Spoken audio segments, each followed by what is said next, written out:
Khusus MAP selaku Kepala Dinas Perpustakaan dan Kearsipan Kota Palembang kepada Bapak kami yang akan bercerita tentang legenda Serunting Sakti.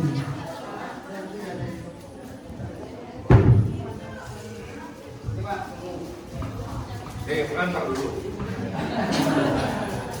Ya, Bapak sekalian, cerita yang akan sampaikan tadi mungkin kelanjutan dari Pak Aida.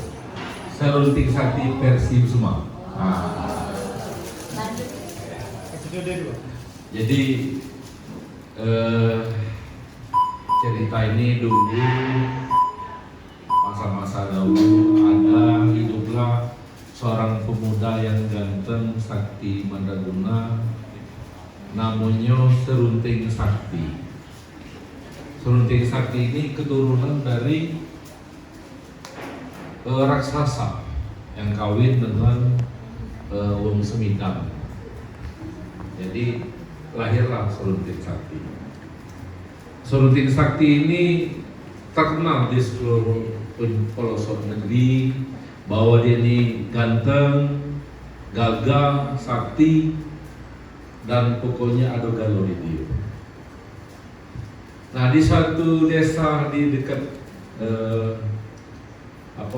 lembah Gunung Dempo itu ada desa, juga ada gadis yang cantik, paling cantik lah, mungkin bungo desa di situ kan. Tapi dia ini tinggal 2 beradik. Namanya adik itu Arya Tebing. Jadi terdengar oleh Serunting Sakti ini bahwa di dusun itu tuh ada cewek cantik namanya Siti. Akhirnya diutusnya lah pengawal istana ini. Kan Serunting Sakti tinggal di istana Pangeran Serunting Sakti. Dipanggilnya, pengawal, aku dengar di dekat lembah Dempo itu ada cewek cantik. Kabar-kabarnya, coba kau nyinggung dulu. Datang mana? Siap bos. Oh, itu pakai bos pula. Siap bos. Nyinggung. Dia datang ke desa di lembah Dempo. Jadi pas dijemui, adanya cewek cantik, pokoknya lebih lah dari yang lain-lain. Rambut panjang, alasan nanya aku jangan mungkin sirku loh. Dan jingungnya, Assalamualaikum. Waalaikumsalam. Disambutlah oleh ayah Kopi. Masuk dia. Aku ini diutus oleh Pangeran Serunting Sakti untuk kenalan dengan, katanya ada di rumahnya ada cewek yang paling cantik. Dari mana kabar dengar? Apa sudah keluar besok pagar dalam kata itu. Dari mana kabar dengar? Lah terdengar galau katanya. Terdengar galau di seluruh negeri bahwa cewek paling cantik itu ada di dusun ini. Ku tanya dengan mama di sebelah tadi katanya bahwa di rumah ini tempatnya. Kalau kelawai, ku berarti kan kalau situ. Ku dah panggil ku dah kelawai itu. Siti, Siti kan untuk anak di belakang masak nasi ya. Kata Siti. Tahu kak? Orang mereka betina ya. Tahu kak? Ini ada yang mendatang. Nak nanya ke dengar bahwa Pangeran Serunting Sakti itu ada minat nak mempersunting dengar kira-kira. Lo mana? Kesibu-sibu malu lah Siti tadi. Kakak nih pacar kenal ya. Udahlah ya. Nah, tapi utusan Serunting Sakti itu lah nyingo kan. Memang cantik dan budaya. Nah, sampai di situ katanya dek, ngomong dengan Arya Tebing, aku nak balik, aku nak melapor dengan Serunting Sakti ini bahwa aku lagi dulu. Nah, balik ke istana. lapor, bos, bos lagi gitu. Lapor bos.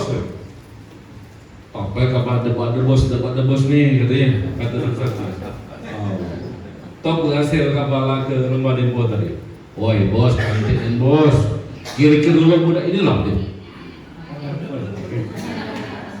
Lo budak ini, pokoknya dek biar dulu bos. Laju lah muka-muka lah. Mau udah musim kaul. Akhirnya udah kalau macam itu siapkan rombongan kita melamar. Rombongan melamar datang ke dosen lembaga info tadi. Jadi singkat cerita terjadilah lamaran itu. Bahwa Sultan Sati ini ingin meminang gadis yang bernama Siti di lembaga info tadi. Hanya sepakat, maka dilangsungkanlah pernikahan antara Serunting Sakti dan Siti. Nah, pas lah nikah, dan tamu-tamu lah balik. Jadi kata Serunting Sakti, Dek, kabarkan jadi bini aku. Tentunya nak kau ajak balik ke istana untuk mendampingi aku di istana. Kak Serunting, aku galak mau ikut katanya. Apalagi kayak hidup di istana, jadi lemah benar, makanannya lemah, tidur lemah. Cuman aku nih menjadi pikiran, area tebing ini dia kantin. Lo mana lah kira-kira? Ama dia ku tinggal kah? Alah sedih. Nang bapang lah dige kami ni katanya kan. Kita ajak main, dia galak. Kita ajak ke istana. Nah kalau rumah kebun ini kita ajak je menunggunya. Kata kan, Dek, nanti kita ajak baik istana, rumah dan kebun ini kita suruh orang lain lah. Hanya disampaikanlah oleh Serunting Sakti dan Siti ini ke area tebing. Dek, ini kan acara pernikahan lah selesai. Kami nak balik. Cuman Siti ini dia tertinggal ngedengar. Dengar tu tahu dengar. Tinggal karena suara. Nah, rencana kami nak ngajak adik pun ikut kami ke istana, biar tinggal di istana. Oi, makasih nian Kak Serunting, ayo Siti. Aku sebenarnya tidak keberatan. Cuman ada pesan jemaah kami bahwa jaga rumah dan tanah yang di dusun ini. Dan aku rasanya lebih nyaman tinggal di dusun sambil merawat makam dong bapang. Juga aku lebih bebas daripada tinggal di istana yang banyak aturan. Sudah kalau macam itu. Tapi dia apa boleh tinggal kan? Tak apa-apa kan. Pokoknya percayalah. Ya mungkin kalau sempat aku yang bertandang ke istana atau ayo dengan Kak Serunting yang kandang ke dusun. Nah kalau macam itu kata Serunting, dia ada usul bijak dari Serunting. Kalau macam itu ini baik. Kita bagi tanah ini gitu. Sebelah untuk area tebing, sebelah untuk kita. Oh jadi juga Kak, kata area tebing, jadi juga. Bagus itu. Bagus. Nanti kita bagi dulu. Nah besoknya dia gotong royong. Dia adik-beradik semua, empat ini bertiga kamu pengawal dari Serunting Sakti. Dibikinlah pembatas antara tanah yang di sebelah dengan yang sebelah. Dibatas pembatas kayu. Yang sebelah kanan punya Serunting Sakti dan Siti, yang sebelah kiri punya area tebing. Jadi, Arya Tebing tinggal di dusun, merawat kebun yang bagiannya, sementara Serunding Sakti balik istana dan mungkin diupahkan atau jangan kebun yang bagian daripada Serunding Sakti tadi. Kemudian berjalan waktu, Arya Tebing merawat kebunnya, ditanami. Kemudian yang timbul keanehan, di kayu yang pembatas tadi tumbuhlah cendawan emas untuk di sebelah Arya Tebing. Jadi setiap pagi dipanennya, sehingga terkumpullah emas-emas itu dan dijualnya ke kalangan. Kalangan kalau di dusun namanya asal jual kalangan, hanya Arya Tebing banyak duit.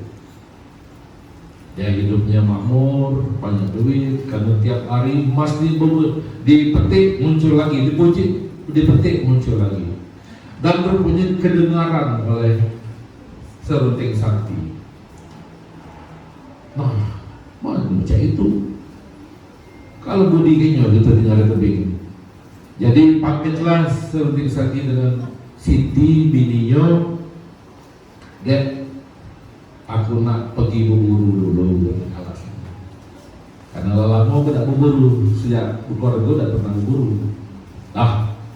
Dia bawa pengawal Cak Wong Lima, dan diam-diam rupanya dia memata-matai apa yang gawe Arya Tebing ini, sehingga tergebar di mana-mana bahwa dia sekarang lagi jadi mau berduit, lagi di toke dia kan. Dia di toke. Jadi di pas di dusun jenguknya Arya Tebing, tapi diam-diam. Pengawal juga ikutin Arya Tebing, tapi diam-diam, jangan sampai ketahuan oleh Arya Tebing. Diam. Rupanya Arya Tebing ini ke kebun yang bagian punya dia tadi. Nah, kata mata ini pada emas banyaknya di pagar yang Arya Tebing itu. Ngapa dia gitu? Ada juga jamur tuh, tapi jamur biasa yang di sebelah bagian Serunding Sakti. Jadi pas garanya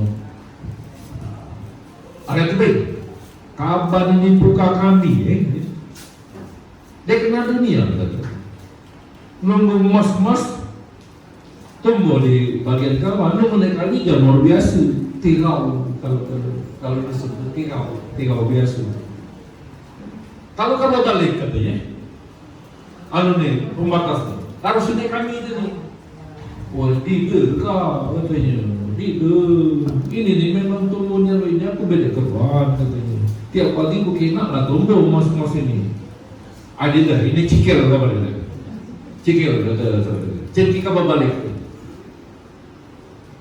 Oh di dunia tak benar sudah katanya. Benar sudah katanya. Tahu benar sudah. Bersumpah kan? Benar sudah ini dunia. Ada apa dia percaya? Untuk membuktikan kebenaran, kata kita bertarung baik. Bertarung baik. Kita berlagi. Matalah kodok apa? Kita berlagi. Akhirnya kata Arya Tebing tu, semang gawe ini.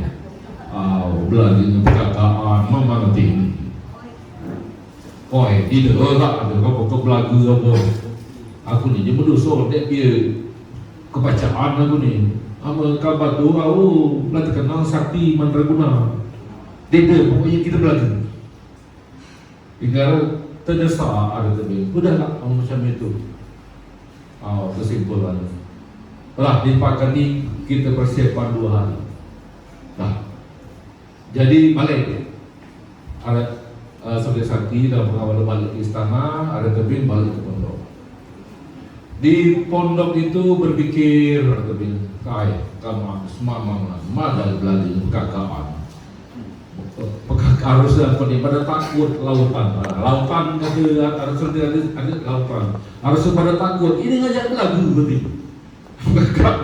Kalau mati, jadi kawan kalau belajar Serunding. Dia tu punya ilmu sakti. Aku ni je berdusun. Paling kuruk petelur ni lah katanya kawan aku. Cipis kanya dia telur ini. bingung dia kan mati baik pun dia belakang selesai ini hanya diam-diam mengendap sebelum hari H itu besok pertarungan hari ini dia mengendap datang ke istana menemui Ayu di sini. Kebetulan Serunding Sakti mungkin naik ruang dan jalan-jalan itu cuma tapi tidak ada di istana. Assalamualaikum yo. Waalaikumsalam deh. Woi. Ada apa? Kata Siti. Yo apa nak nyicip yo pentingnya. Ayo deh, ayo. Hingga singkat cerita mereka ke istana, ke rumah Bunda Sakti. Ngobrol lagi dua beradik ini kan sampai katanya. Yuk Siti, dia kan ada niat katanya. Aku diajak lagi dengan Kak Serunding. Gara-gara dia nuduh aku, fitnah aku bahwa balik batas di sebelah bagian aku tumbuh cendawan emas, jamur emas. Sementara di bagian kamu tumbuh jamur biasa. Nah, kata Serunding Sakti, aku maliknya dia kena ada niat. Yuk, aku gawe balik ikan kamu tu dia kena ada niat. Oh, no. Lo mana itu deh? Kata situ. Apa kawannya? Itulah yuk. Jadi lo mana maksud kepada datang ke sini deh? Ini yuk. Amun aku belakang Serunding Sakti mati baik benih. Dia sakti menerguna. Aku ni tahu apa dia pacaran aku ni. Dia pernah aku berlatih silat, berlatih karate pernah. Pacaran aku mangkor dia lah. Maka belaga Serunding Sakti Kak Serunding. Itu apalah kelemahannya yuk. Aku nak bertanya daripada aku mati lengin ada yang ngayu ni. No, dia kena nanya. Aku nak mengkhianati laki aku. Berdosa deh. Yo daripada aku mati yo. Ni aneh. Tapi deh gak berjanji. Kalau tak Serunding kalah jangan kamu bunuh Tapi jangan dia lepaskan. Kalau dia kalah.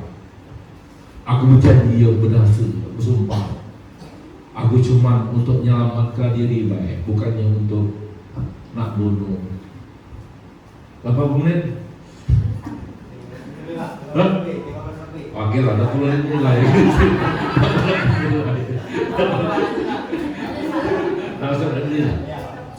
Jadi akhirnya, kelemahan Kak Serunding itu kaget kalau kamu bertarung jinok lah, hina. Ada lawan tu yang bergoyang-goyang. Nah, kapan kabar hina yang ada bergoyang, kabar tumbak. Kabar tumbak. Dah, jadi pas hari yang mulai disepakati, dia bertarung. Ya, lagi memang dibayangkan dari awal. Tak mungkin area tebing ini akan bisa menandingi kesaktian daripada Serunding Sakti tadi. Dan pokoknya terpental situ, terpelanting sini kan. Akhirnya ingat dia dengan pesan Ayu bahwa kelemahan Serunding Sakti itu ada kalau nanti lalang bergoyang-goyang tombak Ayu. Dia hampir terbunuh. Pokoknya lah ngina dia. Ada dengan lalang yang goyang-goyang itu ditombaklah sama area tebing.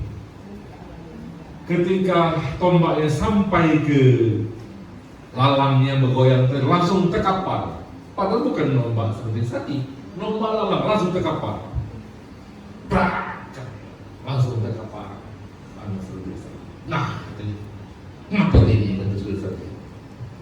Pasti ada yang bocorkan rahasia kelemahan aku Kalau Siti, kalau bini aku di rumah. Dah, cek aja itu kalah. Dan memanglah berjanjilah bersumpah bahwa area tebing tidak akan membunuh Serunding Sakti kalau dia sudah kalah. Nah, kita lawan bertarung tepati janji Kita Sampai di sini saja, jangan sampai nanti ada dendam. Dan kakak baliklah, kata aku tak melanjutkan gaweanku di kita. Dengan dongkol, dengan kecewa, dengan marah, dendam, pergilah Serunding Sakti berjalan, naik tebing, turun tebing, nyebrang sungai, sehingga sampailah di suatu tempat namanya Bukit Siguntang. Temen dia duduk di ada bambu, pohon bambu sebelahnya. Air dia kena dunia, badai kawal, bujang busuk. Aku ni anak keturunan raksasa, badai kawal teman-teman. Singkat cerita, pada saat terpenuh datanglah kakek sakti namanya kakek Mahameru. Neneng Pak Sekden tadi datang. Jadi datang nengok area Sri Sakti lagi temen datang. Cucu tadi. Cucu kan cucu cucu lain cucu nah, dia bukan Serunding Sakti. Apa yang kau pikirkan? Kenapa kau gelisahnya? Apakah beban yang kau pikir sekarang terlalu berat? Yo kayak dia kena dunia. Dia mulai keruan gala, orang tahu semua ya. Keruan gala bahwa di daerah Sumatera Selatan ini aku yang paling kerok, paling sakti, paling hebat, tapi kalah dengan bujang dusun. Akan malu aku kayak akan malu aku. Makanya aku tidak balik ke sana, dah ke sini lagi. Jadi kau berencana apa? Pokoknya aku belum ada rencana kayak aku nak duduk di sini lah, nak ngerwanita penian apa yang telah terjadi dan telah berlalu.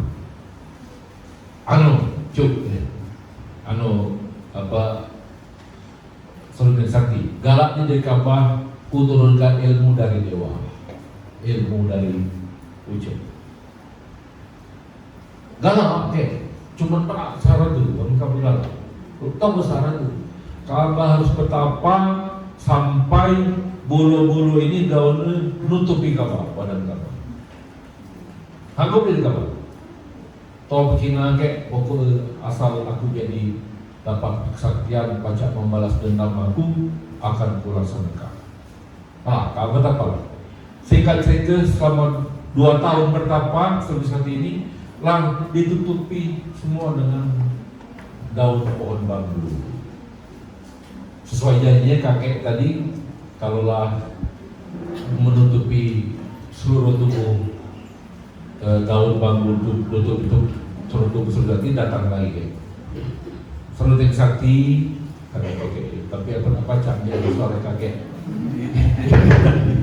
Serunding Sakti katanya sesuai janji bahwa setelah daun pohon bambu ini menutupi seluruh tubuhmu, berarti pertapaanmu sudah sempurna, sudah selesai.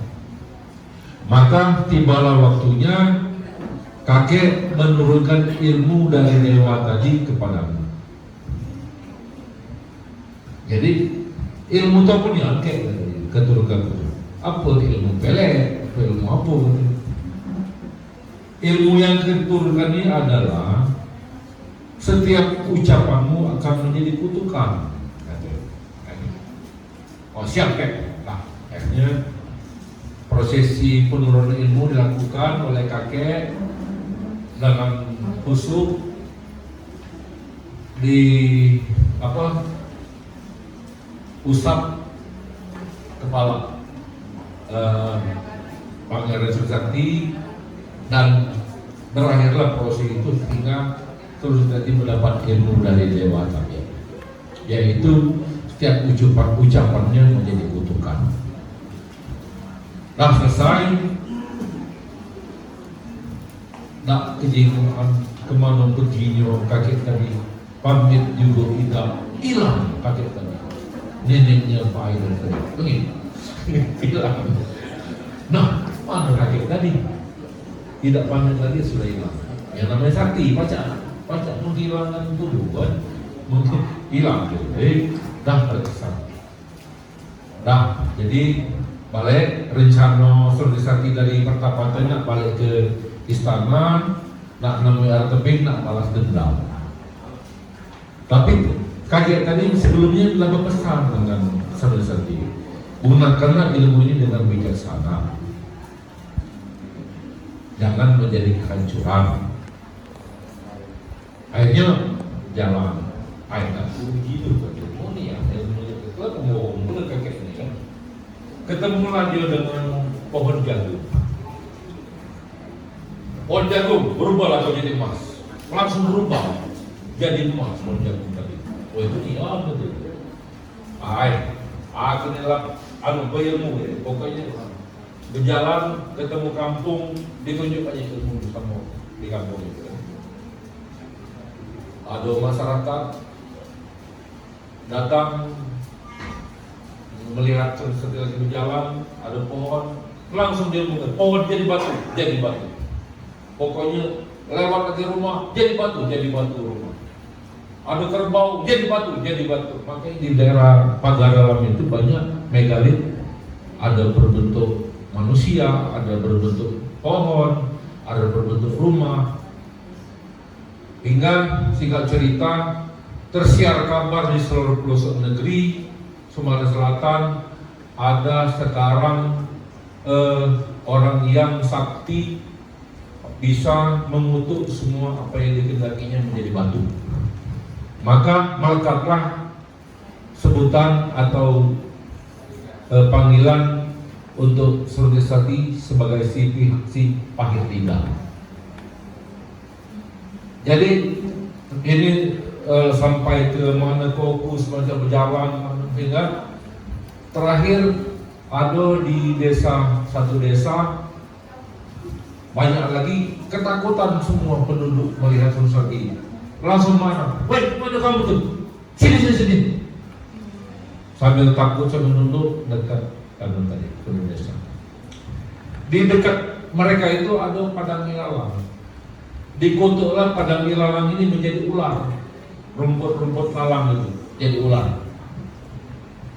Hei lalang, berubahlah kau jadi ular, seranglah semua manusia di sini. Sambil gandanya Surti Sakti kan. Sombong, congkak. Jadi berubahlah lalang tadi menjadi ular, menyerang semua penduduk.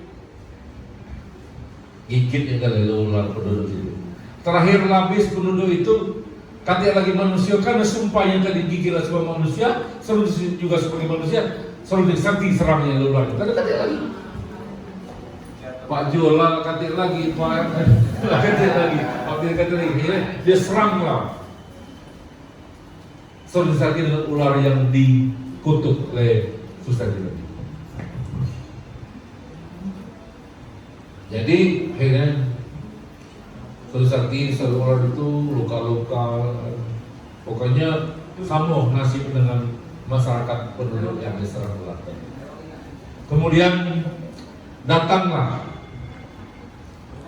ada orang datang, mungkin yang dusun sebelahnya datang nyengok apa di ribu orang ini.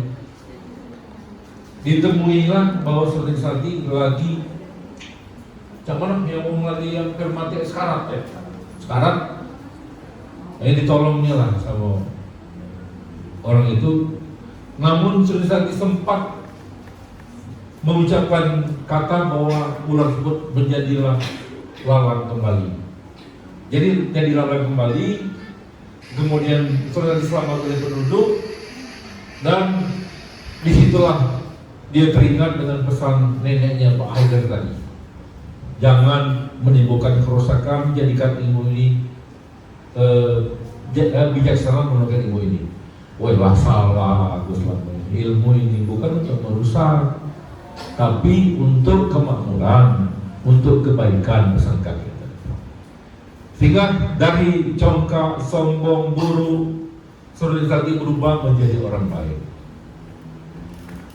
Sambil berjalan menuju kampungnya, dia melalui sebuah bukit yang tandus, kering kerontang, hingga tidak bisa sedikit pun dimanfaatkan oleh manusia untuk kehidupan. Dikutuk juga sama, sebut bukan ucapan, diucapkan juga soal Surti.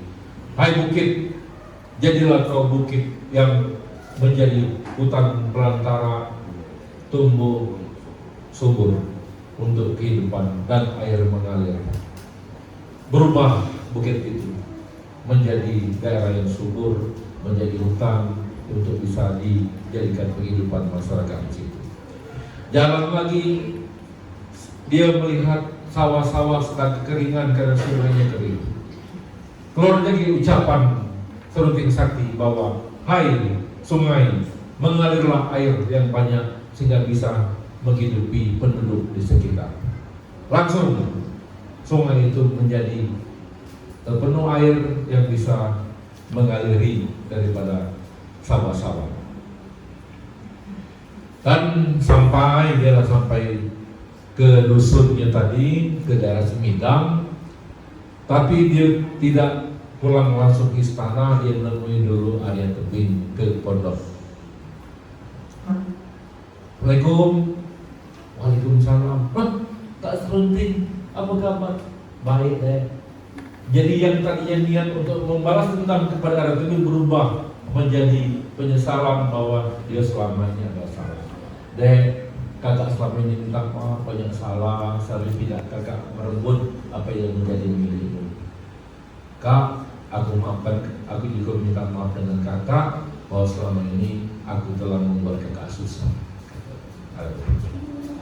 Ayo deh, kita nemui Ayu Siti di rumah.